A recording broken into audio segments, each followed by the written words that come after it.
आज थोडंसं वेगळं काहीतरी तुमच्यासोबत शेअर करायचं आहे. नवीन काही आलं तर आवर्जून मलासुद्धा तुम्हालाही दाखवण्याची उत्सुकता असते.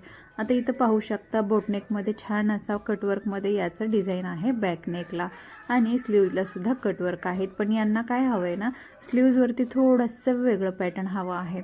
आता ब्लाऊज तर त्यांनी दुसऱ्याकडे शिवून घेतलेला आहे, भरपूर अशी शिलाईसुद्धा दिलेली आहे. पण त्यावेळेस त्यांना नको वाटलं, त्यावेळेस त्यांनी सिम्पलच ठेवलं.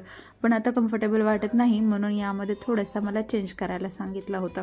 इथे पाहू शकता साईडला मी इथे कटवर्कमध्ये डिझाईन केलेली आहे. सुरुवातीच्या ब्लाऊजमध्ये आणि आत्तामध्ये बदल तुम्हाला लक्षात येऊन जाईल. त्यानंतर हा होता रेडीमेड साडीवरचा ब्लाऊज.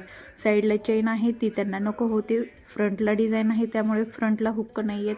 आता बॅकला त्यांना थोडीशी डिझाईन हवी आणि बॅकला ओपन ठेवायचं आहे. साईडला त्यांना जे काही बाही आहेत यासुद्धा एवढ्या फुल नको आहेत. आता याच्यामध्ये मी काय बदल केलेला आहे ते तुम्हाला दाखवते.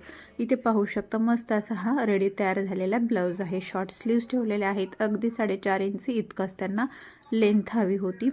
आणि मस्त असं हे समोर जे काही डिझाईन आहे ते कुठेही गेलेलं नाही आणि पाठीमागं जे काही बॅकनेकला टेम्पल डिझाईनमध्ये बॅकनेक दिलेला आहे. आणि शिवाय आपण बॅकनेकला टेम्पल डिझाईन दिलेलीच आहे पण बॅकला ओपनसुद्धा ठेवलेला आहे. या पद्धतीने व्हिडिओ आवडला असेल तर लाईक, शेअर अँड सबस्क्राईब.